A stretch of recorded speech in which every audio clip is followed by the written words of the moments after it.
But starting doesn't mean operate. Starting means getting on the journey. And even if for you getting on the journey is just doing the research into the industry, you understanding the industry better, you learning from people who are in the industry, you understanding the participants of the industry, you equipping yourself with more business knowledge, that in itself is starting. So I think also a lot of people see starting as I need to operate the business, I need to get money, and I need to start generating an income. That's only a part of the process. There are different parts of the process. Theo Baloy, when he started Batu Shoes, he started by doing research. He researched into the industry for 4 months. That is his version of starting, because he started his process by understanding the industry. Yes. So starting is different from person to person. So you define your own version of starting, but get started on the process and the journey.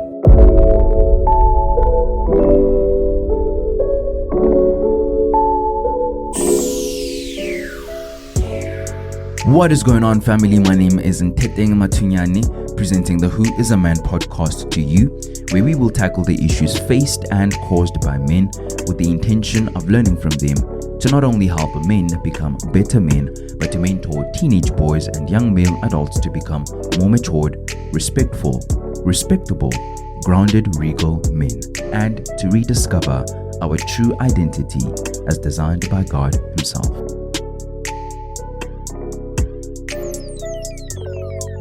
Alright, family, let me take this moment to officially welcome you to episode 2 of our newly found series, Financial Matters. I would just like to mention that this is not necessarily a course, but rather a platform where we can all share interesting views, experiences, and some food for thought with each other. At the very heart of this podcast is self-development and a genuine drive to help us all become well-rounded individuals in each and every sphere of our lives. Well then, with that being said, let's dive right in.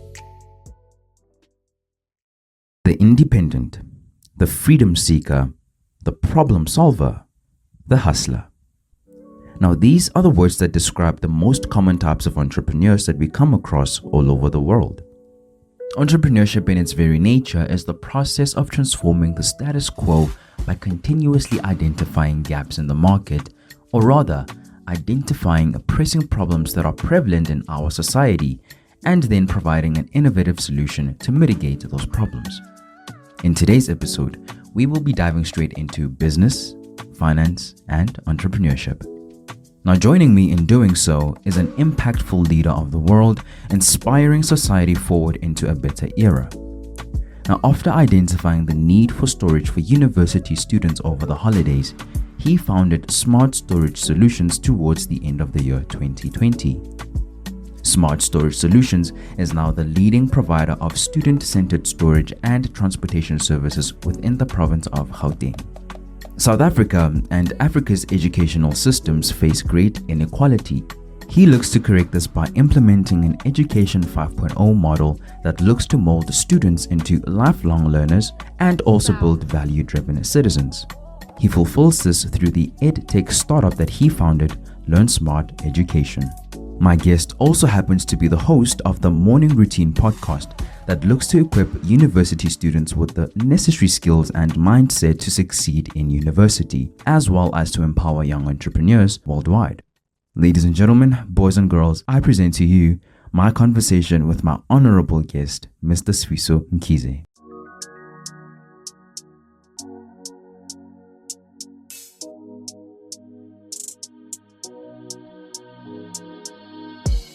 Sifiso, so good to have you here. Thank you so much for, setting aside some time to have this conversation. It's been long overdue, but, I'm glad that we are finally doing this. No, definitely. I mean, obviously I had you on the podcast as well. So I was waiting for my invitation this side. But yeah, man, also appreciate the introduction as well. I think Sweet. It sounds a lot bigger than what I feel I am, but I appreciate that, man, and happy to be here. Awesome. Sweet. So I'm actually really curious now. Seeing that you do run two businesses, LearnSmart Education as well as SmartStorage Solutions, how did you come about, with naming both of your companies? Okay, well, first off, I'll tell you now for free, I'm not a creative person. I think for LearnSmart itself, I always believed in the concept of learn smart, not hard.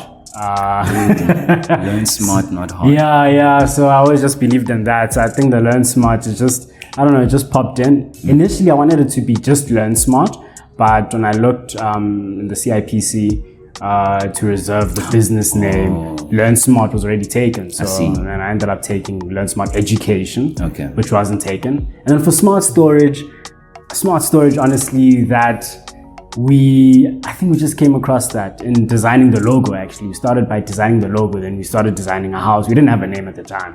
Then we just made a house. Then we're like, no, this is smart. So like SmartStorage, and then solutions, just to have the 3 S's as well. So not very creative, not too like good of a story or anything, but yeah, I think that's how we came up with the names. Now I'm bringing this up because I read up about Richard Branson. I don't know if you are familiar with Richard Branson and how he came up with his brand, Virgin. If I remember correctly, in the book that he did release, he speaks about how he and his friends or colleagues at the time were very new to the industry of, I think it's aeroplanes and stuff, just, airport industry. And so the concept that they came up with was Virgin because they are new to the industry. And so that's how they came up with the name. Now we have Virgin Active, we have Virgin Mobile, So I thought that was quite interesting. And I wanted to hear what your thoughts were on that. No, that's actually interesting. I didn't know that story personally. So now, Sifiso, you've once publicly spoken about having troubles with confidence and self-esteem growing up, which is probably one of the biggest mountains that one has to climb at some stage in their lives. Now, for those of you who don't know, Sifiso and I served together as house committee members at a student residence known as Tugs Village in the year 2020. He was the chairperson at the time, and I was in charge of the marketing portfolio for Tugs Village. I still remember how much Sifiso spoke with so much zeal and self-assurance during his manifesto when he chose to run for chairperson, and I myself was actually quite inspired by that. But now, one thing that does seem very prevalent about Sifiso that I've grown to understand and really appreciate is that he's never really shied away from a leadership position. Now, having said that, I'm actually really curious to know, who did you have to become today for you to be where you are? I think I'll start by touching on the confidence issues there. So back in high school, I actually had a stuttering problem. This is something that a lot of people actually don't know. Wow, I didn't know that. No, a lot of people don't know that. So I couldn't get past 2 sentences without, stuttering. And that's why even in class as well, I wouldn't answer questions. I wouldn't talk much because I could barely talk. So I think it was something that was with me through primary and high school as well. And I think when I hit grade 12, going into university, the first thing which I told myself is, I want to change who I see in the mirror, because obviously when I'd see myself, I'd see someone who wasn't in a place where they wanted to be, wasn't as confident as they wanted to be, and wasn't as comfortable with themselves as they wanted to be as well. So that's why I think I jumped into leadership, because I think that's one of the biggest platforms to really grow. I mean, you're really putting yourself out there for failure. It's so unknown, it's so unpredictable, no one knows what's going to happen. So as soon as I saw that RMC, like, that's the first opportunity I've seen, and I'm going to take that, and I'm grateful that I did, because it helped me sort of somewhat overcome my stuttering problem and helped me grow in confidence, grow in my speech ability, as well as just understanding a team and a role as a team member as well as a leader as well. But I think I value more being a team member, because I think you'll always be a team member regardless of what role you serve. So I think in terms of who did I have to become, it's a bit of a difficult question, I won't lie to you, because I always see myself as still becoming someone else. I always see myself as still working towards that vision that I see myself as 10 years from now, 20 years from now.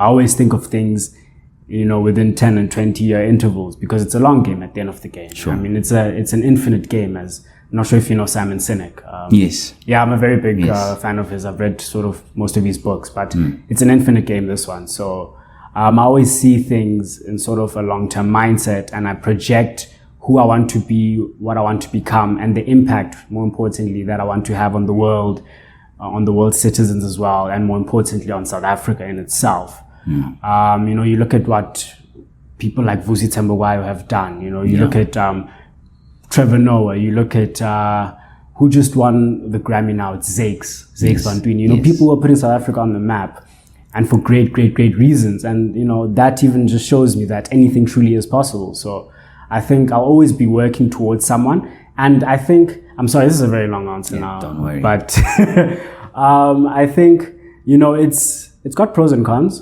because obviously in working towards someone, you're always looking to improve, you're looking to get better. There's a sort of daily drive that I have to get better, to better myself. But in that as well, I have a lot of imposter syndrome, because a lot of the time I'll see myself and I'll be like, I'm not meant to be here. Even in that, I think we're chatting before now, that event that I went to, the international conference. Yes. I'd look at all the names and I'd look at all the people there and I'd be like, I'm too small for this. Even sometimes when I look at my LinkedIn, I'm like, this doesn't really represent me. So I've battled a lot with that imposter syndrome, but obviously I think in a lot of high performers, that's something that a lot of people battle with, because as much as we want to improve, there's that very strong drive, but in that drive, there's a lot of sort of negative self-talk that sort of tries to push you up as well, but that can be a big negative. I like what you mentioned there about the imposter syndrome thing, because something I've come across recently is an article that spoke about how you should have the boldness to put yourself in places that you do not belong.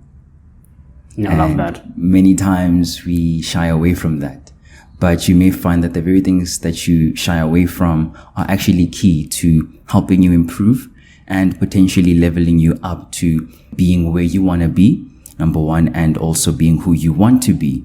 And I may also just say it builds your character that would then sustain you in the level that you will be in. I mean, as you go higher up the ladder, responsibilities also, heap up, and there's only so much that you can handle and tolerate with the character that you have at that particular point in time. Yeah, I love that. And I think to add on to that, if you don't mind, there's this quote, I've just forgotten who said it, but if you find yourself as being the sort of smartest or the best person in the room, you're in the wrong room. I can see you guys. I know you guys know that one as well. So that's why I always just strive to just find myself in a room where I sort of feel a bit inferior or feel a bit like I still have to work towards things. Even now in this conversation, this is a very engaging conversation, because I know you're very well spoken and you have a lot of sort of confidence, and in seeing the things you've done as well within TuxRes, it's something that I look up to. So I'm like, what, it's good to sit down with you, because now there's a lot that I can learn from this conversation, and you as well. My guest is trying to make me blush, ladies and gentlemen. Okay, and we will be right back.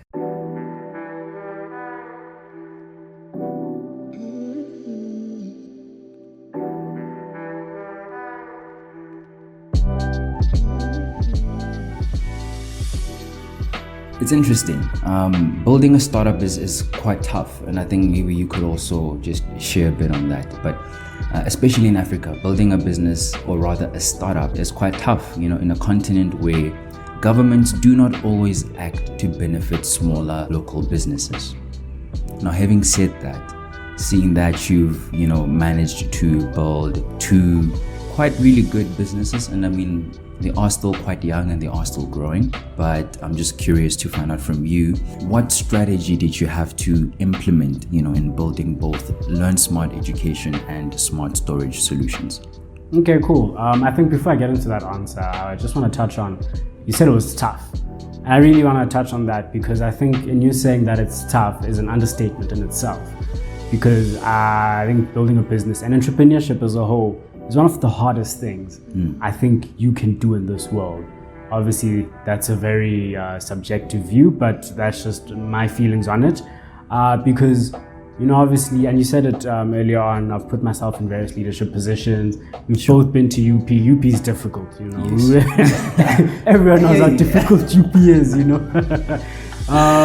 So I think, we can say that we've progressively done difficult things in our lives, but when I rank entrepreneurship in and amongst everything I've done, entrepreneurship leaves everything with a gap, and everything combined with a gap. Wow. Because I can honestly say, and I'm happy to chat on this, because I don't think a lot of people speak on this part of entrepreneurship. Yeah. But I've been to the lowest points in my journey of entrepreneurship. I've said it a lot on my podcast. I've really been through the lowest points. I've had depression. I think I had it back in high school. Obviously got a lot better throughout university. It would come back in waves and stuff, but entrepreneurship really just ignited that as well. Wow. Because obviously, as I said, I had a lot of imposter syndrome, and there was a lot of doubt as well, and there were a lot of days where just things were not coming together, and I didn't think things would ever come together. And obviously, whenever I'd share content on my LinkedIn, I'd always share the sort of highlights, the positive things. Obviously, I would touch on the hard stuff, but I think a lot of the time, and a lot of the entrepreneurs we see out there, you only see the success, even if they don't themselves say it, but you just see success in them, but you don't see the other part, the stuff they have gone through and are going through currently, because I don't think the tough times ever end. As you go along, as more success comes, as you progress in your journey, there are more challenges, even if the challenges sort of vary, because now you may worry about cash flow, but later on there's something else that you're worrying about in scaling your business or whatever. So yeah, I think entrepreneurship it will take you to the lowest places, it will take you back, but I think biggest key is perseverance and just sticking it out. And I think just in me saying that, it eliminates 99.99999% of people, because most people give up when things get difficult. There's as I see it, there's different levels of giving up, and there's different levels where people give up. There's first phase, second phase, third phase, fourth phase, and that in itself is infinite as well, because there are infinite points to give up. So there's so much opportunity to give up. So I think the people who really stick it out are the people who we admire today. So yeah, I think I had to touch on that. I feel it was so important. But in terms of the strategies, SmartStorage, we definitely had a strategy coming out the blocks.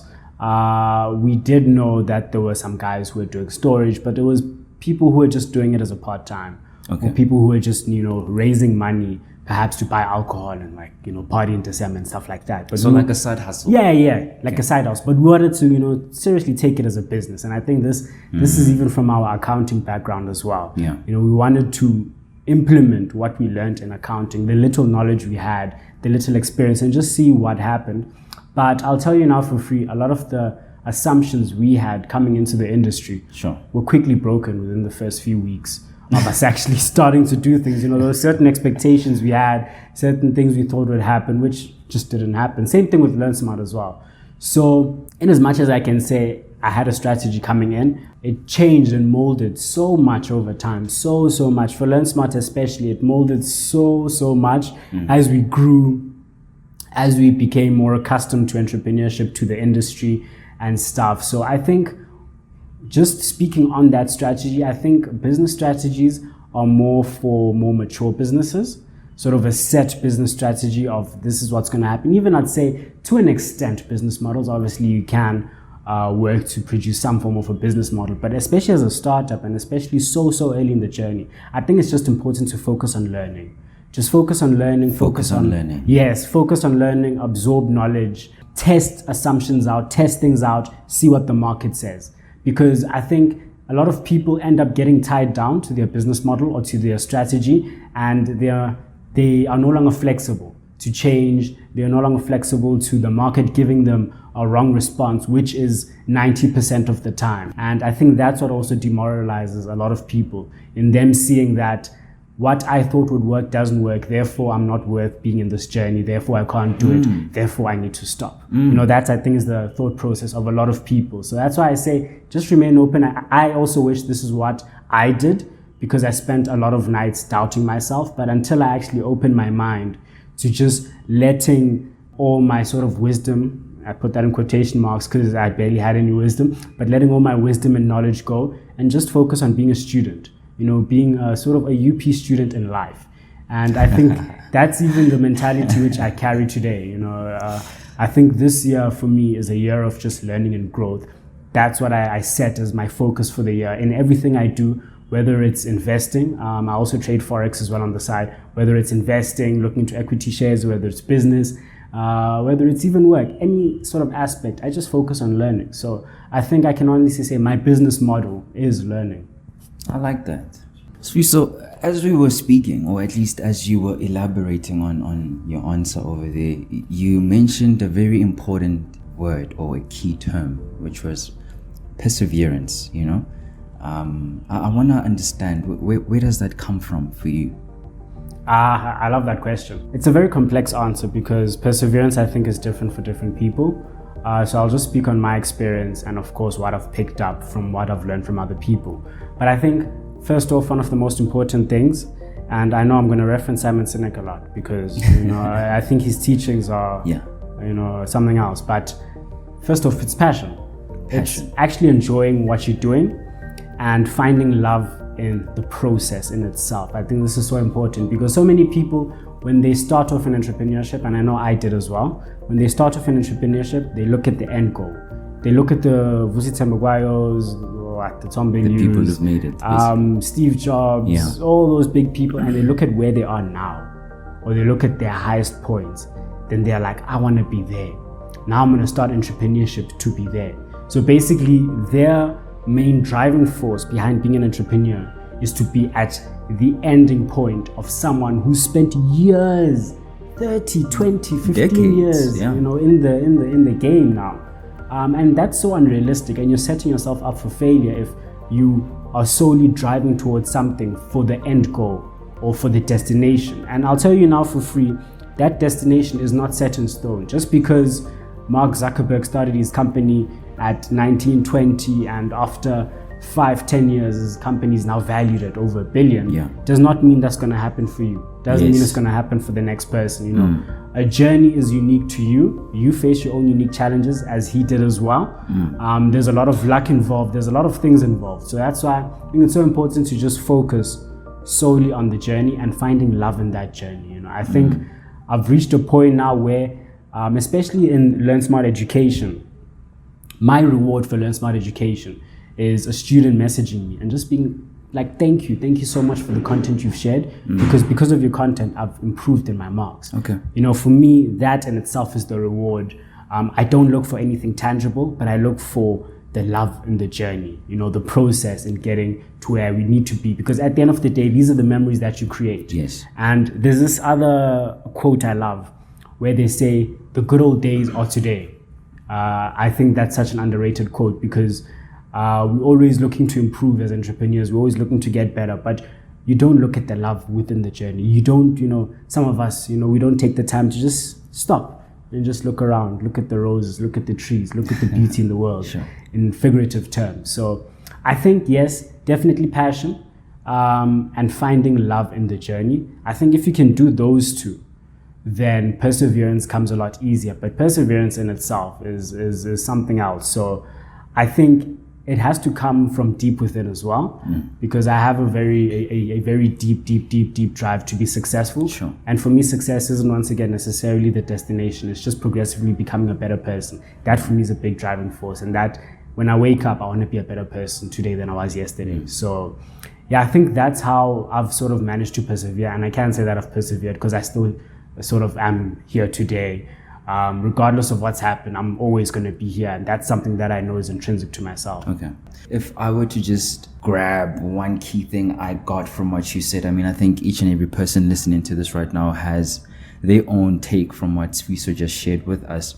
But I think from what I got listening to you speak right now is, in this game of entrepreneurship, you need to sort of not so much fall in love with the end result, because as you said, it does change. But could I then say you should rather fall in love with problem solving? I love that. Yes, no, 100%. Because I think it's an endless game of problem solving, regardless of where you are in your journey. And even the guys that we all look up to are still solving problems today, which is why they're still doing what they are doing today. And I think that becomes the drive for an entrepreneur. I think we start off as wanting to achieve something, but we end up falling in love with problem solving, and then that just becomes an infinite loop until we eventually stop or die, one of the two. So yeah, 100%. So you've identified a gap in the market, a problem to be solved. How did you then go about ensuring that you got to build a strong customer base?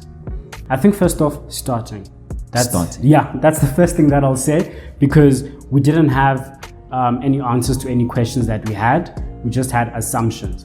But the biggest thing which I believed in, because I had just come out of reading Think and Grow Rich, I think before I'd come up with it and just said, let me start. I had just finished that. I'd finished Start With Why as well with Simon Sinek.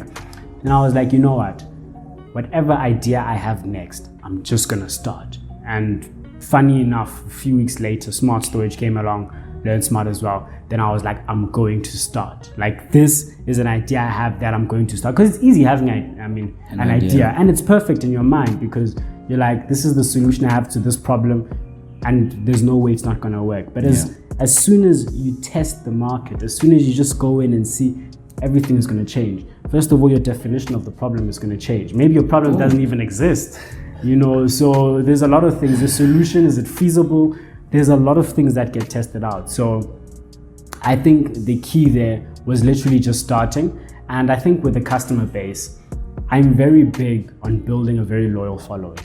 For me, it's not about the numbers. It definitely used to be, but it's no longer about the numbers, especially for LearnSmart and for SmartStorage as well. But it's about having a very deep following who values why I'm doing what I'm doing. Okay. Not necessarily the product, but the reason behind the product.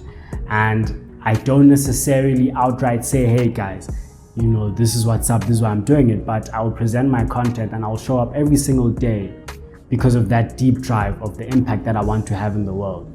And in that, the people who stay within the community stay because they too, to some extent, share my vision for creating a better world, for helping wherever you can, and it's gotten to the point where, even people in the community there in LearnSmart are contributing themselves. They'd send me, some content which they think other students would find impressive, or, they have a story themselves that they like to share, and that for me is what it's all about. Is attracting people who believe what you believe. Okay. And having them just with you on their journey and being on their journey as well. So I think for me, I don't see it as customers. I'm not a big fan of the word customers. I'd rather use a different word there. But yeah, it's definitely just attracting people who see the world the way I see it and how I see it, the way they see it, and us moving together, towards a common vision. So building a community. Yes, 100%.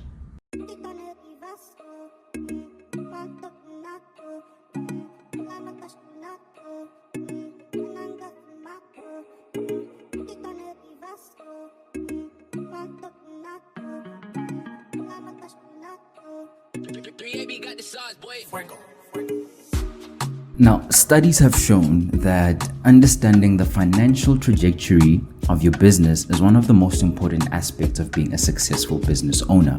Now, this includes understanding the details of your company's profitability, costs, and cash flows. Yeah, I think first off, it's so important just to separate yourself and the business. So like basic things, like just get a separate bank account for the business. I know it's such a small thing that I'm saying, but I think it's small things like that where you start, even in your mind, you just separate the income of the business and your personal income as well. And you keep that as two separate entities, because technically if you register a company, that company is its own juristic person, which means it's its own thing on its own. So I think that's a concept a lot of people, especially here in South Africa as well, struggle with, because they just see money, there's needs, the needs need to be met, therefore the money gets siphoned into their needs. Sure. And you'll never be able to grow your business as long as you're doing that, because your business is you. So your business is there to feed you as opposed to feeding itself into growing.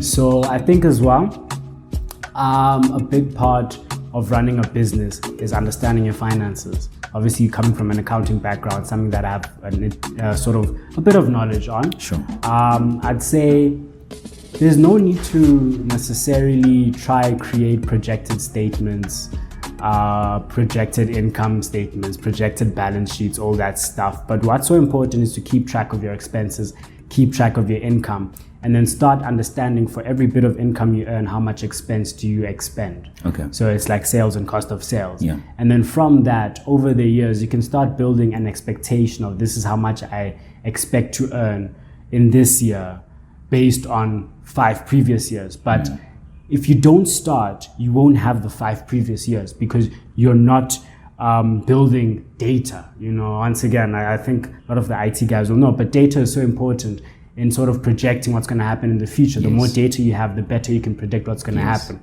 Same in finance. The better you understand your finances, what you earn versus what you expend, your fixed cost, your variable costs, the better you're able to plan for the future, create an expectation, and then attempt to meet that expectation. And then very importantly, if you don't meet your own expectation, this is something that a lot of people won't do, is understand why.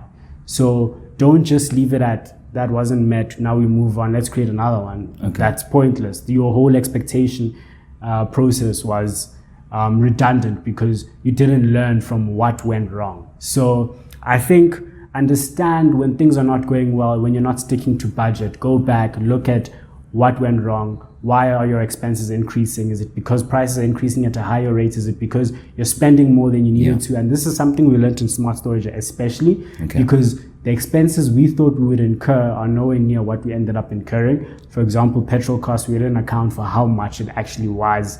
We didn't account for how much the packaging would be. We didn't account for breakages. We didn't have a lot. We'd maybe have like 2 a year, but that's still like a cost, you know. So I think build up your understanding of your income and expenses and write it down. And then learn from that progressively. I think a common theme in this chat of ours is just going to be learning. Because I think that's an integral part of the journey. And even within finance, learning about your finances and yourself financially as well, your financial habits. Because in as much as your business and yourself are separate entities, but if you're running that business, you are that business. So your habits become the habits of the business as well. So understanding your habits and being honest with yourself in terms of, this is what I tend to do with my finances, is very, very important, because your business will either benefit or go to the ground based on you. And if you don't have that self-introspection and self-understanding, then, and I think this applies to more than just finance. It applies to a lot of areas, but especially finance. You know, you project yourself and your insecurities, your financial insecurities on your business.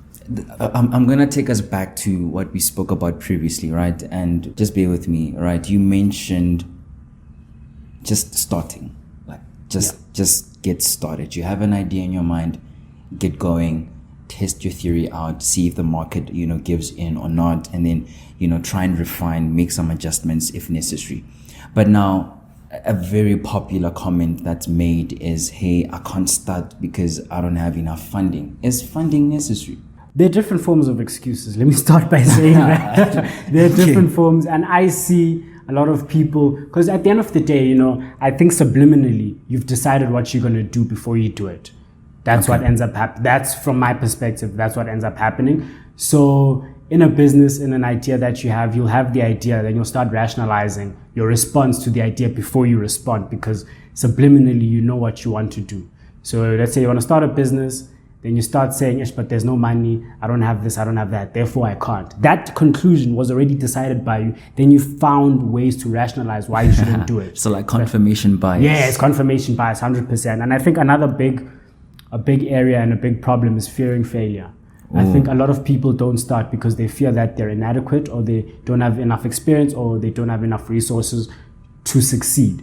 It's not about succeeding. It's not about being profitable when you start, but it's about a process. It's about starting on the journey. So I think when you start changing your perspective on what starting means, then your journey and your destination become a bit more fluid. Because if you're starting to succeed, then you automatically use that metric of succeeding as a sort of base for whether you should start or not. So you look at your destination, you look whether it's actually attainable, and if it's not, then you won't start. Whereas if you look at starting as a journey, there's no expectation. So there's no reason for you literally not to start, because it is a journey and there's no expectation placed on yourself. So I think in me just saying that funding should never be an issue. And I say this also, how can I put it? Obviously, there are a lot of industries that require funding, upfront capital, all that stuff. But starting doesn't mean operating. Starting means getting on the journey. And even if for you, getting on the journey is just doing the research into the industry, you understanding the industry better, you learning from people who are in the industry, you understanding the participants of the industry, you equipping yourself with more business knowledge, that in itself is starting. So I think also a lot of people see starting as, I need to operate the business, I need to get money, and I need to start generating an income. That's only a part of the process. There are different parts of the process. Theo Baloy, when he started, and I'll say, when he started Batu Shoes, he started by doing research. He researched into the industry for 4 months. That is his version of starting, because he started his process by understanding the industry. And I think that's why he's a big man now, you know, he's really propelled himself to great heights. And he also at times says that he started his journey when he started working at PwC, when he was gaining that business experience. So starting is different from person to person. So you define your own version of starting, but get started on the process and the journey. I think for me, just being in this conversation with you, my mindset has started to change. Going into this conversation, my idea of entrepreneurship was, okay, build a business, do well for yourself, and hey, life is nice. But listening to what you're saying right now that's not the goal. The goal is the hunger to really solve the problems that you see. Yeah. And that in itself is a game changer. And now seeing that you do have some experience in this game, and I think you did say something really important to me earlier on, which was to stay in the game as long as possible. 100%. Right. I want to hear from you, Sifiso. What are some benefits that you personally have identified from running a business, or in this case, or your case, 2 businesses? Okay. So I think, first of all, it's very important for me to say that I am very, very, very young in my journey. Yeah. I think a lot of people, when they see me and see my content, they'll see me as having sort of, in quotation marks, made it. And I don't think that is the case or will ever be the case. I am a learner. First and foremost, I'm a learner. Yeah. I'm a student. Obviously, when I do share, it's sharing from my perspective and sharing from what I've learned. Sure. And I think some benefits to being in the journey is I've become a better person holistically because of my journey in entrepreneurship. And I say this because entrepreneurship really took me to some very dark places, which I always sought to ignore or I just pushed down. And I didn't think that would happen when I started in entrepreneurship, because I was just looking to build businesses. But, I started on a journey of self-introspection, of understanding myself better, and even pushed me to improve my relationships as well in my own life, because now I highly value relationships. I think one of the most important things, if not the most important thing, is family and the people closest to you. And that was something that was brought to light because of, once again, I speak of the journey, because it's always a journey, but my journey in entrepreneurship. So I think entrepreneurship, you'll start it off as a way to create income, to run a business, but it becomes you, it becomes a fundamental part of you, and it becomes you constantly improving on your own self-identity and improving on your own self-worth and self-understanding as well. And I think that's why I'd encourage everyone on some sort of level, even if it's not necessarily running a business, but to start on a sort of entrepreneurial journey where you yourself improve and get better every single day. Because I think, I'm also a big believer of money is a finite goal. Obviously, I do feel that, yes, it's nice to have the things. I also want to have very nice things in the future. I want to have the nice car, the nice house. But I think money is a finite goal, and you can't attach money to fulfillment.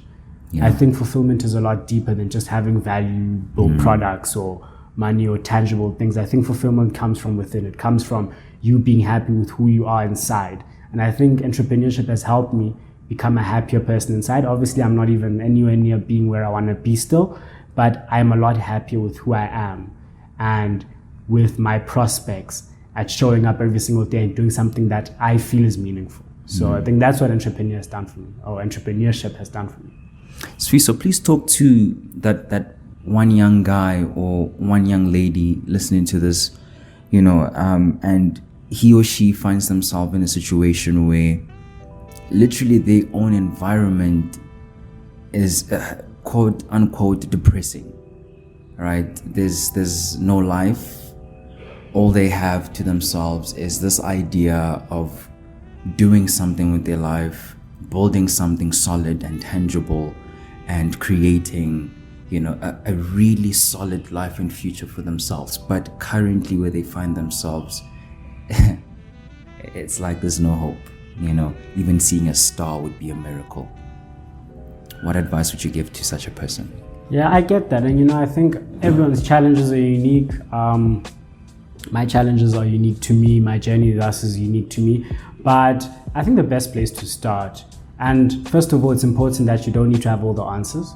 I think that's something that a lot of people push themselves to fully define themselves within a year, which is physically not possible. There's people in their 50s who don't know necessarily what their purpose fully is and who they are and stuff like that. So don't have all the answers. Don't put that pressure on yourself.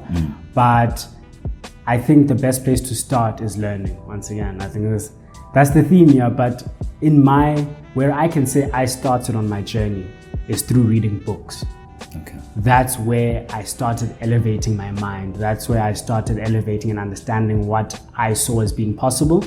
and my understanding of life, as well as my mentality and perspective. And I think that perspective is such an important word because how you see the world will influence your actions, will influence what you do, will influence your motivation. Okay. You know, because two people in the same environment can see the world differently. Yeah.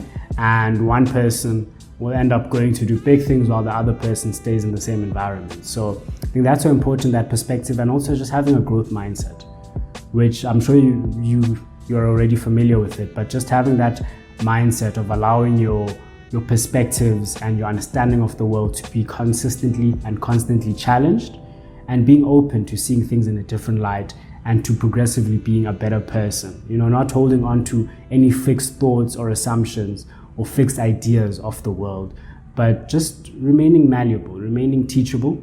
I think even our education system, and you know, when people are done with university, they see their learning as, you know, sort of finished. Yeah. Now they're going into work, they're gonna go work. But that's not always the case. Never the case, I feel, Yeah. because learning never stops. And I think once you stop learning, you've stopped and stunted your growth potentially for the future. So I think don't put too much pressure on yourself to have the answers, but just learn. Focus on learning. And even for the person who's in the journey, who's perhaps started, continue on this journey. You know, continue on the journey of acquiring skills, of learning, of progressively being a better person.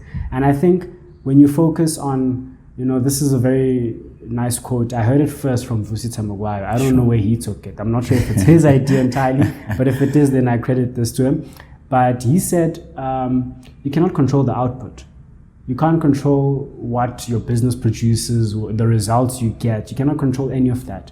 You can only control your input, what you put into the journey. You showing up every single day, you putting tangible steps every single day to become a better person. So I think once you start removing the emphasis of output and generating whatever your output is, whether it's money, fame, fortune, whatever that is, removing that and just focusing on showing up every single day and putting in input, being a better person, then your life changes, your perspective changes for the better, and even your perseverance. We spoke on it earlier, that it's easier to persevere because you're just focused on showing up, as opposed to I haven't made X amount by this date, I'm a failure, all that stuff. So yeah, once again, very long-winded answer, but hope it answers your question. Very powerful, very powerful. So before I do let you go, I have to ask you one last question. No, sure. Ladies and gentlemen, this is a bonus question. My guest has no idea what this question is about. This is something that I'm starting to implement now in this new season of the Who is a Man podcast. And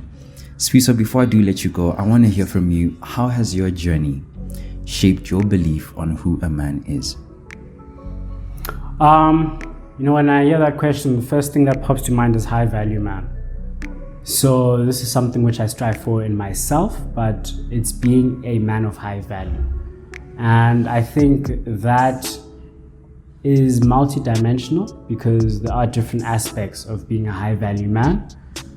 First of all, what you contribute to the world, what you contribute to those around you as well, the safety you provide for those around you, ethics, which I feel is very, very, very, very important. So I think in my approach in entrepreneurship and progressively getting better, I also value being a high value man, you know, in improving my sort of stature and what I can provide, and also be someone who's worth looking up to. Because I think, especially here in South Africa, we do have people who we can look up to, but we have people who we can look up to in certain areas. So perhaps there's a musician who's done very well for himself. You know, you look up to him because he's amassed a lot of money, a lot of wealth. He's very famous, all that, but perhaps some of his actions are questionable. And now I don't think this is necessarily a great role model because obviously he's in a position of influence. So I really value being a wholesome person who people can look up to in every single aspect of their life, which is something that is insanely difficult because there are so many areas, you know, to improve on. But I think I always take it at bite-sized pieces of let me improve this, and that this month. Let me do this, and that. And obviously it's going to take a lot longer because now you're sort of growing yourself in all of these different aspects. And and you said it before, a lot of people look for the shortcuts. I don't want the shortcut. I want the longest route possible, because when I get to that end destination, I want to be of such high value that when you look at me, there's no area in my life where you'll say, I question that. I question why you did that. You're a family man, all that stuff. So I think the role of a man is quite important in society today. Of course, that in me saying that, I do not detract the role of a woman, because I feel that is also very, very, very important in the society. Yes. But I feel, especially as men, there's a lot on our shoulders, especially within South Africa. And I can now go on and speak on all the issues we have in South Africa with regarding to the men, in our country, how we hold ourselves, the entitlement we have as well. So I think in this younger generation, there's a lot of responsibility on us to change that narrative and start building a world where I think even women just feel safe. Yeah. Whether they're walking on the street, whether they're in a club, wherever they are, they just feel safe to be in that environment and to engage with men. So, Sifiso, thank you so much for being with us. I really do appreciate your presence and just, the words of wisdom that we got from you. God bless you, man. Really, thank you so much. Honestly, it's an honor being on this platform. I think what you're doing is fantastic work. And especially, I think, for the men in our society, I think it's so important you having all these open and honest conversations. So, I'm grateful to even just be on this platform. And thanks for inviting me, man. Fantastic. Sifiso, where can people find you?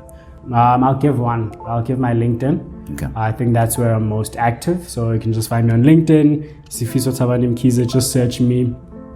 I should be around there. Fantastic. All right, sweet. Alright, well then that concludes today's episode with my honorable guest, Mr. Sifiso Mkhize. I surely hope that you did find this conversation helpful and meaningful in some way to you. I remind you once again that this is a platform that advocates HUGS, which simply stands for Helping Us Grow Spiritually, which in respect to this episode would be cultivating the spirit of entrepreneurship. So please do feel free to share this message with your loved ones, your friends, and your colleagues. And of course, do feel free to share your thoughts on this particular conversation via the link in the description of this episode. This is your boy Nteteng Matunyani, wishing you nothing but love, peace, and class.